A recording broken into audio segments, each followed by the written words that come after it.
السلام علیکم ورحمۃ اللہ تعالی وبرکاتہ۔ لک الحمد یا اللہ والصلاۃ والسلام علیک یا سیدی یا رسول اللہ صلی اللہ تعالی علیہ وسلم۔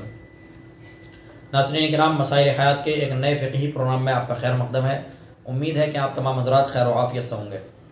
ناظرین کرام، آج میں اس پروگرام کے اندر 3 سوال لے کر کے حاضر ہو رہا ہوں کہ جو کیے گئے ہیں انشاءاللہ میں ان کے جواب آپ تک پہنچاؤں گا۔ بہت اچھے سوال ہیں، زکوٰۃ کے متعلق ہیں اور بہت ہی اچھے سوال جو کہ ضرورت پیش آتی ہے جن سوالوں کی، جن مسائل کی، وہ سوال پوچھے گئے ہیں۔ ایک بھائی ہیں دانش رضا جھارکھنڈ سے، انہوں نے سوال کیا ہے کہ میری مہینے کی تنخواہ 35,000 ہے، 20,000 خرچ ہو جاتے ہیں، 10,000 LIC میں جمع ہوتے ہیں اور 5,000 میرا بچتا ہے، تو اس صورت میں مجھے صرف بچت پر زکوٰۃ دینا ہوگی یا ٹوٹل آمدنی پر، اور قرض بھی ہو تو کیا کریں؟ بہت اچھا سوال ہے ماشاءاللہ۔ اور دوسرا سوال زکوٰۃ کے ہی متعلق ہے کہ کیا ماہ رمضان میں ہی زکوٰۃ دینا ضروری ہے، اس کے علاوہ زکوٰۃ دی تو ادا ہوگی یا نہیں؟ اسی طرح ایک اور سوال ہے کہ سونا چاندی یا کسی بھی مال کی زکوٰۃ نکال رہے ہیں تو اس کے خریدتے وقت کی قیمت کا اعتبار ہوگا یا بیچتے وقت کی؟ سمجھے، بیچتے وقت کی قیمت کا اعتبار ہوگا۔ تو ناظرین کرام، بہت اچھے سوال ہے، میں ان سوالوں کے جواب آپ کی خدمت میں پیش کرتا ہوں۔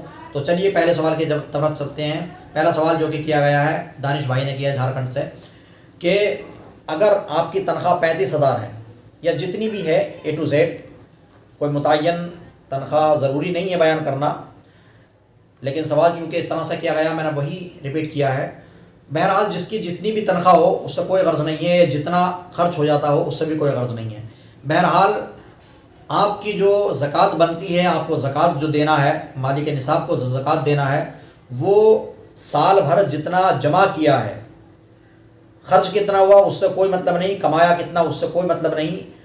سال میں مثال کے طور پر ایک رمضان کو آپ کے پاس اتنا مال تھا کہ آپ مالک نصاب تھے، تو آئندہ سال، اگلے سال ایک رمضان کو جتنا بھی پیسہ ہو آپ کے پاس، مال و دولت تمام کو کاؤنٹ کر کے، جوڑ کر کے جتنا بھی بنتا ہو اس کی 2.5% آپ کو زکوٰۃ ادا کرنی ہے۔ اب وہ حساب آپ لگائیں گے کہ کتنا ہے، وہ آپ جانتے ہیں کتنا ہوگا۔ بہرحال سال گزرنے پر جتنا بھی مال ہو آپ کے پاس میں اس کا 2.5% آپ کو دینا ہے۔ اور رہا LIC میں جمع کرنے کا معاملہ، تو آپ نے جتنی رقم LIC میں جمع کر دی ہے اس پر بھی آپ کی زکوٰۃ بنتی ہے، کیونکہ وہ آپ کا ایک طرح سے سیو ہے پیسہ، آپ ایک طرح سے اکٹھا کر رہے ہیں، جمع کر رہے ہیں اس کو پیسہ۔ وہ آپ کا پیسہ ایسا نہیں کہ خرچ ہو گیا ہو، وہ بھی پیسہ جمع ہے، تو جتنی آپ نے قسطیں جمع کر دی ہیں، کتنا پیسہ جمع کر دیا، اس کا حساب لگا کر کے اس پر بھی 2.5% آپ کی زکوٰۃ ضروری ہوگی، کیونکہ وہ آپ کو ملنے والا ہے، ملے گا پیسہ، ایسا نہیں ہے کہ وہ پیسہ ختم ہو گیا۔ رہا قرض والا معاملہ، تو اگر کسی پر قرض بھی ہے اور پیسہ بھی ہے، مال و دولت بھی ہے، تو اس کے لیے ضروری ہے کہ قرض کو مائنس کر کے، قرض کو نکال کر کے جتنا بھی پیسہ بچتا ہے اس پر زکوٰۃ فرض ہوگی۔ میں آپ کو مثال دے کر کے سمجھاتا ہوں کہ مثال کے طور پر کسی پر 5 لاکھ روپے ہیں اور 3 لاکھ روپے اس پر قرض ہے، اگرچہ وہ دینا نہیں ہے، بعد میں دینا ہو یا قسطوں بار دینا ہے، ہر مہینے قسط در قسط دینا ہے، اس سے کوئی غرض نہیں ہے، یا سال 2 سال بعد دینا، اس سے بھی کوئی غرض نہیں ہے۔ اگر قرض ہے تو اس کو مائنس کیا جائے گا۔ اگر 5 لاکھ مثال کے طور پر آپ کے پاس پیسے ہیں اور 3 لاکھ آپ پر قرض ہے، تو 3 لاکھ آپ قرض نکال کر کے مائنس کریں گے 5 سے، تو جو 2 بچے ہیں ان پر آپ کی 2.5% زکوٰۃ فرض ہوگی۔ تو امید ہے کہ آپ کی تمام لوگوں کی سمجھ میں یہ سوال کا جواب اچھے سے سمجھ میں آ گیا ہوگا۔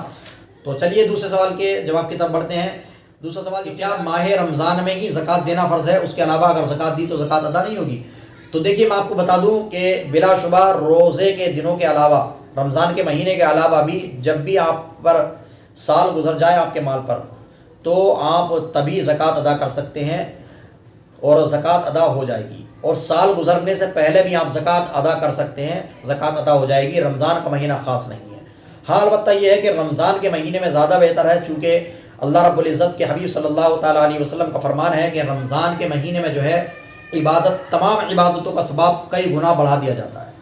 تو بلا شبہ جب زکوٰۃ آپ رمضان کے مہینے میں دیں گے، نکالیں گے، تو بلا شبہ اس کا بھی ثواب آپ کو زیادہ ملے گا۔ تو ناظرین کرام، بہتر ہے کہ آپ رمضان کے مہینے میں بھی زکوٰۃ نکالیے، اور اگر اس کے علاوہ نکالنا چاہتے ہیں کسی بھی مہینے میں، تو بلا شبہ کسی بھی مہینے میں نکال سکتے ہیں، آپ کی زکوٰۃ ادا ہو جائے گی، اس میں کوئی حرج نہیں ہے۔ تیسرا سوال جو کیا گیا کہ سونا چاندی یا کوئی بھی مال ہے، مال تجارت وغیرہ کوئی بھی، تو کیا اس پر خریدتے وقت کا اعتبار کرتے ہوئے زکوٰۃ نکالیں، یا جس وقت زکوٰۃ نکال رہے ہیں، بیچ رہے ہیں، اس وقت کا اعتبار کرتے ہوئے؟ تو ناظرین اکرام میں آپ کو بتا دوں کہ اگر آپ کے پاس سونا چاندی یا مال و دولت کچھ بھی ہے تو اس کے خریدتے وقت کا اعتبار نہیں ہے. آپ نے کس ریٹ خریدی، سستی خریدی یا مہنگی خریدی، اس سے غرض نہیں ہے. جس وقت آپ کا مال پر سال گزرا ہے، جس وقت 1 سال ہوا ہے، یعنی مالک نصاب ہوئے، مثال کے طور پر 1 رمضان کو مالک نصاب ہوئے، تو اگلے 1 رمضان کو جو بھی اس مال کی قیمت ہوگی بازار کے اندر، جو بھی ریٹ چل رہا ہوگا اس مال کا، جس درجے کا مال آپ کے پاس میں ہے، مثال کے طور پر کسی کے پاس 18 کیرٹ کا سونا ہے، 22 کیرٹ کا ہے، 24 کیرٹ کا ہے، جس کیرٹ کا سونا ہے اس کی جو قیمت بازار کے اندر چل رہی ہے، جس وقت آپ کا سال پورا ہوا ہے اس وقت کے اعتبار سے آپ کو زکوٰۃ نکالنا ہوگی. مثال کے طور پر آپ کا جو سال پورا ہوا وہ 1 رمضان المبارک کو ہوا ہے، تو اب 1 رمضان المبارک کو جس کیرٹ کا آپ کے پاس سونا ہے، اس کیرٹ کی سونے کی یا چاندی کی قیمت جو بھی ہے بازار کے اندر، اس قیمت کے اعتبار سے آپ کو زکوٰۃ دینی ہوگی، اگر قیمت کے ذریعے، پیسے کے ذریعے زکوٰۃ دے رہے ہیں تو. ورنہ جس کیرٹ کا بھی سونا ہے آپ کا، آپ 2.5% کے اعتبار سے جو ہے سونے کا سونا ہی بیچ دیں، سونا زکوٰۃ میں دے دیں، تو اس میں کوئی حرج نہیں ہے. پھر وہ جس کیرٹ کا آپ کے پاس میں اسی کیرٹ کی زکوٰۃ نکالیں گے. لیکن اگر آپ سونا نہ دے کر کے اس کے بدلے کی پیسے وغیرہ کے ذریعے، جس طرح سے عام طور پر دیتے ہیں لوگ، پیسے کے ذریعے زکوٰۃ نکالنا چاہتے ہیں، تو پھر اس صورت میں جو ہے آپ کو بازار کی قیمت دیکھنی پڑے گی کہ بازار کی قیمت کیا ہے، جس ریٹ کا یا جس حساب کا آپ کے پاس سونا ہے، جس طرح کا، اس کی بازاری قیمت دیکھنے کے بعد میں اس کا حساب لگا کر کے 2.5% آپ کو زکوٰۃ دینا ہوگی. تو ناظرین کرام، امید ہے کہ آپ تمام حضرات کو یہ جواب بھی بہت اچھے سے سمجھ میں آ گئے ہوں گے.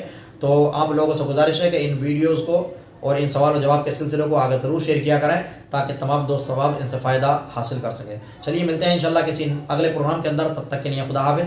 السلام علیکم ورحمۃ اللہ تعالی وبرکاتہ.